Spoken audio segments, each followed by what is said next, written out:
Ευχαριστώ, κύριε Πρόεδρε. Ευχαριστώ την Οργανωτική Επιτροπή για την τιμητική πρόσκληση. Με τη σειρά μου, λοιπόν, θα σας παρουσιάσω ένα περιστατικό. Μια γυναίκα 53 ετών, η οποία είναι με ελεύθερο ατομικό και οικογενειακό ιστορικό, προσήλθε στα επίγοντα περιστατικά με ένα επεισόδιο ευνίδιας απώλειας συνείδησης στην ηρεμία, ένα συγκοπτικό επεισόδιο με άμεση αποκατάσταση των αισθήσεων, χωρίς να αναφέρει κάποια ενοχλήματα. Δεν λάμβανε κάποια φαρμακευτική αγωγή και από την κλινική εξέταση δεν βρέθηκε κάτι το παθολογικό, εξετάστηκε από παθολόγους, από νευρολόγους. Βέβαια, το πρώτο πράγμα που είδαμε ήταν το καρδιογράφημα. Αυτό είναι το καρδιογράφημα. Έχω ένα ερώτημα πάνω σε αυτό το καρδιογράφημα. Ποιο θεωρείτε ότι είναι το πιθανότερο παθολογικό αίτιο σύμφωνα με τα ευρήματά του?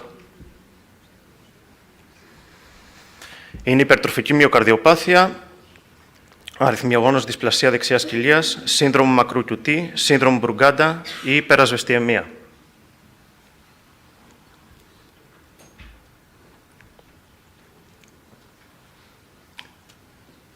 Σωστά. Όπως φαίνεται, λοιπόν, αν κάνουμε μια προσεκτική μέτρηση, είναι παρατεταμένο το QT στις 60 σφίξεις, 475 millisecond. Να θυμίσω ότι για τις γυναίκες το φυσιολογικό QT είναι κάτω από 450. Μια borderline τιμή είναι 450 με 470. Εδώ έχουμε μια παράταση του διαστήματος. Βέβαια, υπάρχουν πολλοί τρόποι να αποκαλύψουμε την παράταση του QT στα άτομα με σύνδρομο long QT. Ένας τρόπος είναι να γίνει το καρδιογράφημα σε ύπτια θέση, να μετρηθεί το QT. Στη συγκεκριμένη ασθενή ήταν 449 millisecond, σε όρθια θέση 469 millisecond. Είναι το Viskin test, μια απάντηση παθολογική στα long QT περιστατικά, που από μια σχετική αύξηση της καρδιακής συχνότητας από την ύπτια στην όρθια θέση, έχουμε μία παράταση του QT. Αυτή η παράταση μπορεί να συμβεί βέβαια και σε φυσιολογικά άτομα, επειδή σαν προσωρινή παράταση, λόγω της γρήγορης απότομης αύξησης της καρδιακής συχνότητας, που το διάστημα QT δεν ακολουθεί το μήκος κύκλου. Από εκεί και πέρα, οι υπόλοιπες εξετάσεις ήταν φυσιολογικές, εργαστηριακός έλεγχος φυσιολογικός, ηλεκτρολίτες φυσιολογικοί, ένα τρίπλεξ καρδιάς χωρίς παθολογικά ευρήματα και ένα Holter ρυθμού χωρίς κάτι το παθολογικό, χωρίς αρρυθμίες. Άλλη μια ερώτηση που έχω είναι ποια από τις παρακάτω εξετάσεις θα ήταν πλέον χρήσιμη στο διαγνωστικό πρόβλημα. Αν και φάνηκε από την αρχή, λοιπόν, ότι είχαμε μια παράταση του QT, ποια θεωρείται, λοιπόν, επόμενη εξέταση, ηλεκτροφυσιολογική μελέτη, τεστ κοπόσεως, μαγνήτης, στεφανιογραφία ή τεστ με ασμαλίν, δοκιμασία αναστολών διάβλων νατρίου.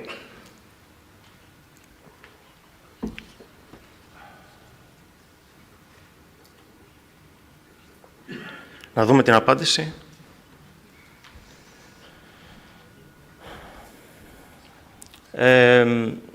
Η σωστή απάντηση είναι η δοκιμασία κόπωσης. Θα έλεγα ότι η ηλεκτροφυσιολογική μελέτη δεν έχει κάποια ένδειξη, σύμφωνα με τις κατευθυντήριες οδηγίες του 2015 στις κοιλιακές αρρυθμίες. Το τεστ κοπόσεως μπορεί να προσφέρει χρήσιμες πληροφορίες στη διάγνωση του long QT. Κατά την έναρξη σε ύπτια θέση, η ασθενής είχε 470 millisecond. Κατά τη διάρκεια του 4ου λεπτού ανάνυψης, είχε 447 millisecond. Σύμφωνα με αυτή τη δημοσίευση το 2011, οι ερευνητές μπόρεσαν, λοιπόν, να διαπιστώσουν με μια καλή διαγνωστική ακρίβεια, 90% ευαισθησία και 90% ειδικότητα, σε ασθενείς με borderline και φυσιολογικό QT, να μπορέσουν, λοιπόν, να διαχωρίσουν ανάλογα με την τιμή στο 4ο λεπτό αποκατάσταση, ανάλογα με την παράταση του QT σε 445 millisecond διορθωμένο QT, έχουν μια υψηλή διαγνωστική ακρίβεια για σύνδρομο long QT. Από εκεί και πέρα υπάρχει και ένα τρίτο βήμα που μετράμε στο πρώτο λεπτό του recovery το διάστημα QT, έτσι ώστε να διαχωρίσουμε το long QT τύπου 1 από το long QT τύπου 2. Δύο λόγια μόνο για το σύνδρομο αυτό. Είναι ένα συγγενές αριθμιολογικό καρδιακό νόσημο, μια διαβλοπάθεια, η οποία είναι απουσία δομικής καρδιοπάθειας. Σχετίζεται με μεταλλάξεις πρωτεϊνών, οι οποίες είναι υπεύθυνες για τη λειτουργία διάβλων ιόντων στην κυταρική μεμβράνη. Εκδηλώνεται με την παράταση του διαστήματος QT. Υπάρχει ένας αυξημένος κίνδυνος πολύμορφης κοιλιακής ταχυκαρδίας και οι κλινικές εκδηλώσεις μπορεί να είναι ανάλογα. Το αίτιο είναι βέβαια η πολύμορφη κοιλιακή ταχυκαρδία. Οι κλινικές εκδηλώσεις μπορεί να είναι από αίσθημα παλμών, ζάλι, μέχρι σπασμούς, συγκοπή και πρώτη εκδήλωση ευνίδιος καρδιακός θάνατος. Υπάρχουν 15 τύποι long QT. Θα σταθώ μόνο στους 3 πρώτους τύπους, οι οποίοι αποτελούν το 90% των περιπτώσεων. Επιγραμματικά το long QT1 οφείλεται σε μεταλλάξεις σε διάβλους καλίου, το long QT2 σε διάβλους καλίου στους rapid διάβλους και το long QT3 στους διάβλους νατρίου. Η ηλεκτροκαρδιογραφική διαφορά τους είναι ότι το long QT1 εμφανίζει συνήθως ένα πολύ ευρύ T-wave. Το long QT2 εμφανίζει, όπως βλέπετε, τώρα δεν δουλεύει το pointer, όπως βλέπετε λοιπόν στη διαφάνεια εμφανίζει το notched T-wave, δηλαδή μια δικόρυφη απεικόνηση, και το long QT3 εμφανίζει ένα μεγάλο διάστημα ST και ένα καθυστερημένο T-wave. Ο φαινότυπος διαφορετικός. Στο long QT1 συνήθως έχουμε αριθμιολογικό σύμβαμα ευνίδιο θάνατο κατά τη διάρκεια της άσκησης και εμφανίζεται και σε ασθενείς οι οποίοι κατά τη διάρκεια της κολύμβησης με πολύμορφη κοιλιακή ταχυκαρδία, συγκοπή και ευνίδιο καρδιακό θάνατο. Το long QT2 συνήθως κατά τη διάρκεια της ηρεμίας ή στον ύπνο, συνήθως λοιπόν με ένα έντονο ξαφνικό ακουστικό ερέθισμα, τηλέφωνο, ξυπνητήρι, ενώ το long QT3 κατά τη διάρκεια του ύπνου. Ένα δεύτερο καρδιογράφημα που σας δείχνω, πάλι με τη φόρμουλα Μπαζέτ, διορθωμένο 470 μιλισέκοντ, στην ίδια ασθενή. Όπως βλέπετε αυτό το καρδιογράφημα, το επόμενο ερώτημά μου είναι ποιο θεωρείτε ότι μπορεί να είναι σύμφωνα με τη μορφή αυτή, ο πιο πιθανός τύπος long QT, ο 1, ο 2 ή ο 3. Συγγνώμη. Ναι. Εντάξει.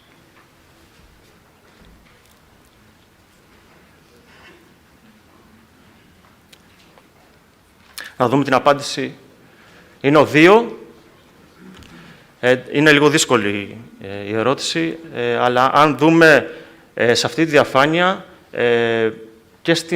βέβαια και στην απαγωγή 2, αλλά και στις προκάρδιες, φαίνεται λοιπόν ένα notched T-wave, ένα δικόρυφο T-wave, το οποίο είναι έτσι, πιο εμφανές, πιο συχνά γίνεται στο long QT2. Σύμφωνα με τις κατευθυντήριες οδηγίες, η διάγνωση τίθεται όταν έχουμε ένα διάστημα πάνω από 480, όταν έχουμε ένα risk score πάνω από 3 ή όταν έχουμε επίσης με ένδειξη 2α μια παράταση πάνω από 460, αλλά με ανεξήγητη συγκοπή. Επίσης, βέβαια, σε φυσιολογικό, μπορεί και ακόμα και σε φυσιολογικό QT διάστημα, όταν έχουμε επιβεβαιωμένη μετάλλαξη.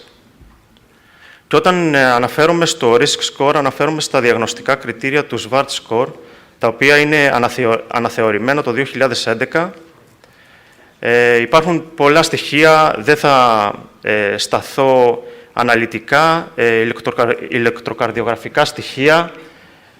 Υπάρχουν χαρακτηριστικά από κλινικές πληροφορίες και από το οικογενειακό ιστορικό. Η ασθενής μας είχε ένα σκορ 4, το οποίο επιβεβαιώνει υψηλής πιθανότητας κλινικής διάγνωσης long QT. Συναισθήθη γονιδιακός έλεγχος, όπου επιβεβαίωσε μετάλλαξη στο συγκεκριμένο γονίδιο, το οποίο έχει σχέση με το long QT τύπου 2. Έτσι, λοιπόν, έχουμε μία ασθενή με επιβεβαιωμένη διάγνωση long QT 2 και ένα επεισόδιο συγκοπής. Ποια θεωρείται πιο σωστή αντιμετώπιση? Η εμφύτευση απεινιδωτή, β-αναστολέας, ρανολαζίνη, μεξιλετίνη ή απεινιδωτής με β-αναστολέα μαζί?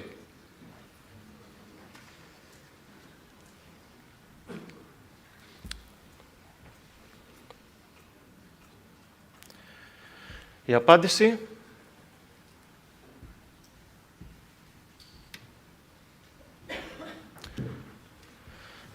Η σωστή απάντηση είναι ο β-αναστολέας, προπρανολόλη. Σύμφωνα με τις κατευθυντήριες οδηγίες, φάρμακο εκλογής για αυτούς τους ασθενείς είναι ο β-αναστολέας, ένδειξη 1, level of evidence B. Β-αναστολέα μπορούμε να δώσουμε και σε ασθενείς με long QT και φυσιολογικό QT. Ο απεινιδωτής έχει ένδειξη σε ασθενείς επιβιώσαντες καρδιακής ανακοπής, σε περιπτώσεις, όπως βλέπετε, οι οποίοι έχουν επεισόδιο συγκοπής ή αρρυθμίας κοιλιακής ταχυκαρδίας, αφού παίρνουν επαρκή δόση β-αναστολέα. Και μία τρίτη περίπτωση, μία έτσι, λιγότερο ισχυρή ένδειξη, μπορεί να μπει απεινιδωτής σε ασυμπτωματικούς, αλλά μετά από διαστρωμάτωση κινδύνου σε ιδιαίτερες περιπτώσεις με αυξημένο QT πάνω από 500. Για τα φάρμακα που σας έδειξα στη διαφάνεια, στο ερώτημα, η μεξιλετίνη, η φλεκαϊνίδη και η ρανολαζίνη έχει ένδειξη 2β μόνο για ασθενείς οι οποίοι έχουν long QT 3 και από αυτούς υπό κάποιες συγκεκριμένες προϋποθέσεις με πολύ παρατεταμένο QT. Βέβαια, συναισθήθη και αλλαγή στον τρόπο ζωής στη συγκεκριμένη ασθενή, αποφυγή συμμετοχής σε συναγωνιστικά αθλήματα, έντονης άσκησης και συναισθηματικής φόρτισης, κυρίως αποφυγή έντονων ξαφνικών θορύβων, όπως προανέφερα, τηλέφωνα, ξυπνητήρια, αποφυγή φαρμάκων που παρατείνουν το διάστημα QT και υπάρχουν πάρα πολλά φάρμακα.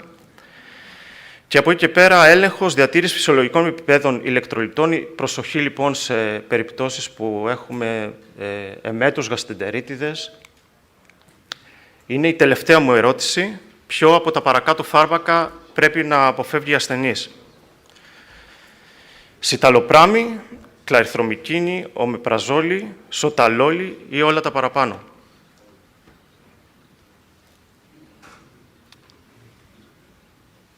Να δούμε την απάντηση. Αυτή είναι σχετικά πιο εύκολη. Είναι όλα τα παραπάνω, όντως. Δεν θα σταθώ στα φάρμακα, είναι πάρα πολλά.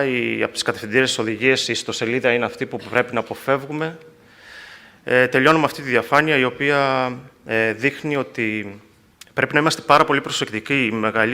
Το μεγαλύτερο ποσοστό γιατρών και καρδιολόγων δεν μπορεί να αναγνωρίσει το long QT διάστημα. Πολλές φορές δεν γίνεται σωστή η μέτρηση. Συμπερασματικά, λοιπόν, το long QTS αποτελεί ένα από τα σημαντικότερα αριθμολογικά καρδιακά νοσήματα με υψηλό κίνδυνο ευνηδίου θανάτου. Υπάρχει ένα 25% περιπτώσεων που έχουμε long QT χωρίς long QT. Μπορεί να είναι, λοιπόν, φυσιολογικό ή borderline, καθιστώντας έτσι δύσκολη την κλινική διάγνωση του συνδρόμου, και η προσεκτική διαγνωστική προσέγγιση και ο γονιδιακός έλεγχος βοηθούν στο σωστό προσδιορισμό του γονότυπου, ο οποίος γονότυπος, να πω ότι έχει πολύ καλή διαγνωστική και προγνωστική σημασία και, συνεπώς, στην καλύτερη αντιμετώπιση του ασθενούς. Ευχαριστώ πολύ. Ευχαριστώ, Δημήτρη. Μία ερώτηση, γιατί είμαστε πάρα πολύ πίσω στο χρόνο. Ο κύριος Όμπολος. Συγχαρητήρια. Ευχαριστώ.